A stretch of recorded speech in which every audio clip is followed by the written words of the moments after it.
آپ سن رہے ہیں کتاب کہانی۔ آج پھر ہم آپ کے لیے ایک دلچسپ سفر کا آغاز کر رہے ہیں۔ ہماری یہ ویڈیو آپ کو ایسی جگہ کی معلومات فراہم کرے گی جو بہت حیرت انگیز اور انوکھی ہے۔ آج ہم ایک ایسے ملک کی بات کریں گے جو اتنا وسیع، اتنا متنوع ہے کہ اسے اکثر ناممکن قوم کہا جاتا ہے۔ جی ہاں، ہم بات کر رہے ہیں انڈونیشیا کی۔ آئیے اس کی کہانی کو سمجھنے کی کوشش کرتے ہیں۔ ذرا سوچئے، 17,000 سے بھی زیادہ جزیرے، جیسے سمندر میں موتیوں کی مالا بکھری ہو۔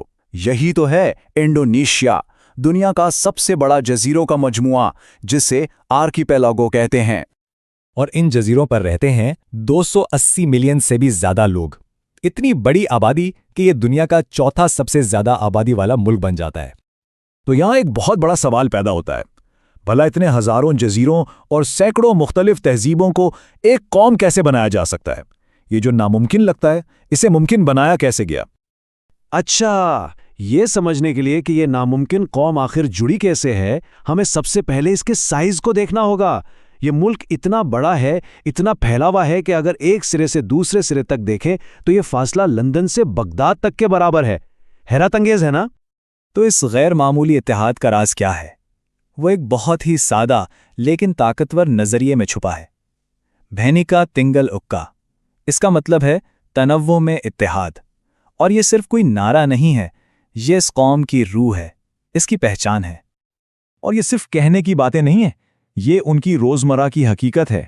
ذرا سوچیں، ایک ملک جہاں 600 سے زیادہ الگ الگ نسلی گروہ ایک ساتھ رہتے ہیں، ہر ایک کی اپنی الگ ثقافت، اپنی الگ روایات، اور جو سب سے بڑا گروہ ہے یعنی جاوانی، وہ بھی کل آبادی کا 40% ہی ہے۔ یہ زبردست ثقافتی رنگا رنگی ان کی زبانوں میں بھی نظر آتی ہے۔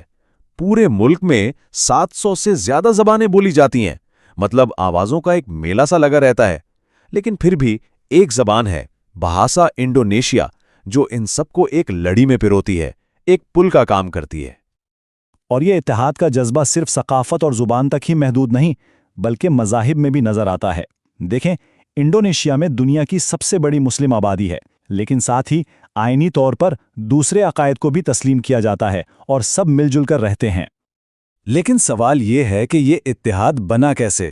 ظاہر ہے، یہ کوئی راتوں رات ہونے والا کام نہیں تھا۔ اس کی جڑیں تاریخ میں بہت گہری ہیں۔ اسے صدیوں کی تجارت، لڑائیوں اور سب سے بڑھ کر آزادی کے لیے کی گئی مشترکہ جدوجہد نے شکل دی ہے۔ خاص طور پر نو آبادیاتی دور کے خلاف جدوجہد ایک بہت بڑا ٹرننگ پوائنٹ تھا۔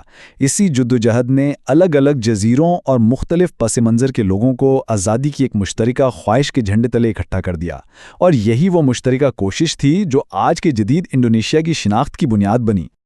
یہ ٹائم لائن ہمیں بتاتی ہے کہ یہ قوم ہمیشہ سے تبدیلی کے عمل سے گزرتی رہی ہے۔ قدیم سلطنتوں سے لے کر 350 سال کی غلامی، پھر مشکل سے حاصل کی گئی آزادی، اور آخر میں جمہوریت تک کا سفر۔ انڈونیشیا کی کہانی اصل میں ہمت اور تبدیلی کی ایک زبردست داستان ہے۔ اور یہ تبدیلی کتنی تیزی سے آئی ہے! صرف کچھ دہائیوں کے اندر انڈونیشیا ایک آمرانہ حکومت سے نکل کر دنیا کی تیسری سب سے بڑی جمہوریت بن گیا۔ یہ واقعی ایک غیر معمولی سفر ہے۔ اس سیاسی تبدیلی کے ساتھ ساتھ ایک زبردست معاشی تبدیلی بھی آئی۔ انڈونیشیا اب صرف ہزاروں جزیروں کا ایک ملک نہیں، بلکہ یہ ایک بڑی معاشی طاقت بن کر ابھر رہا ہے۔ آج کی تاریخ میں انڈونیشیا جنوبی مشرقی ایشیا کی سب سے بڑی معیشت ہے، اور یہی نہیں، یہ G20 کا ممبر بھی ہے، مطلب دنیا کی بڑی معاشی طاقتوں کے ساتھ کھڑا ہے۔ اور اگر ہم پرچیزنگ پاور کے لحاظ سے دیکھیں، یعنی وہاں کے لوگوں کی قوت خرید کتنی ہے، تو یہ دنیا کی 7ویں بڑی معیشت بننے جا رہا ہے۔ تو آخر اس معاشی ترقی کے پیچھے ہے کیا؟ اس کا ایک بڑا جواب ہے قدرتی وسائل کی بھرمار۔ انڈونیشیا نکل، کوئلے اور پام آئل جیسی چیزوں کا دنیا کا سب سے بڑا ایکسپورٹر ہے، اور اس کے تجارتی پارٹنرز پوری دنیا میں پھیلے ہوئے ہیں۔ لیکن بات صرف قدرتی وسائل تک ہی محدود نہیں، انڈونیشیا اب ایک جدید اور متنوع معیشت بھی بنا رہا ہے۔ بڑی بڑی فیکٹریاں ہوں، تیزی سے بڑھتا ہوا سروسز سیکٹر ہو، یا پھر لاکھوں سیاحوں کو کھینچنے والی خوبصورت جگہیں، یہ ملک ہر شعبے میں آگے بڑھ رہا ہے۔ لیکن ترقی کی اس شاندار کہانی کا ایک دوسرا رخ بھی ہے۔ جو چیزیں انڈونیشیا کو اتنا خاص بناتی ہیں، وہی اس کے مستقبل کے لیے کچھ بہت بڑے چیلنجز بھی کھڑے کرتی ہیں۔ یہاں ہمیں آج کے انڈونیشیا کی اصل کشمکش نظر آتی ہے۔ ایک طرف تو اس میں بے پناہ صلاحیت ہے، ایک نوجوان آبادی، قدرتی وسائل کی دولت اور ایک اہم جغرافیائی پوزیشن، لیکن دوسری طرف کرپشن، جنگلات کی کٹائی اور علاقوں کے درمیان بڑھتی ہوئی عدم مساوات جیسے بڑے مسائل بھی ہیں۔ اور ان میں سے ایک سب سے بڑا چیلنج ہے ماحولیات کا۔ اس تیز رفتار ترقی کی ایک بہت بڑی قیمت چکانی پڑی ہے۔ پچھلی چند دہائیوں میں اتنے جنگلات کاٹے گئے ہیں کہ آج ملک کا تقریباً آدھا جنگلاتی علاقہ ختم ہو چکا ہے۔ اس سے نہ صرف ماحول کو نقصان پہنچ رہا ہے بلکہ ملک کا مستقبل بھی داؤ کر لگا ہوا ہے۔ تو آگے کا راستہ کیا ہے؟ اپنے مستقبل کو محفوظ بنانے کے لیے انڈونیشیا کو ان بڑے چیلنجز کا سامنا کرنا ہوگا۔ ملک کے مختلف حصوں میں معاشی فرق کو کم کرنا، جمہوریت کو مزید مضبوط بنانا، ماحول کی حفاظت کرنا اور سب سے اہم اپنے سینکڑوں نسلی اور مذہبی گروہوں کے درمیان ہم آہنگی کو قائم رکھنا۔ یہ سب اس کے بنیادی نعرے تنوع میں اتحاد کا اصل امتحان ہیں۔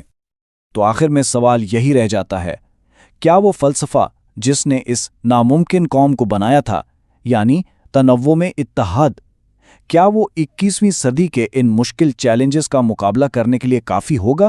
کیا یہ ملک اپنے تمام لوگوں کے لیے ایک روشن مستقبل بنا پائے گا؟ اس کا جواب تو وقت ہی بتائے گا، لیکن پوری دنیا کی نظریں انڈونیشیا پر ہیں۔ ہماری یہ معلوماتی ویڈیو یہیں اختتام پذیر ہوتی ہے۔ ہم امید کرتے ہیں کہ آپ کو یہ سفر پسند آیا ہوگا۔ جو باتیں ہم نے آپ کو بتائی ہیں، اگر وہ آپ کے لیے نئی تھیں تو کومنٹس میں ضرور بتائیے۔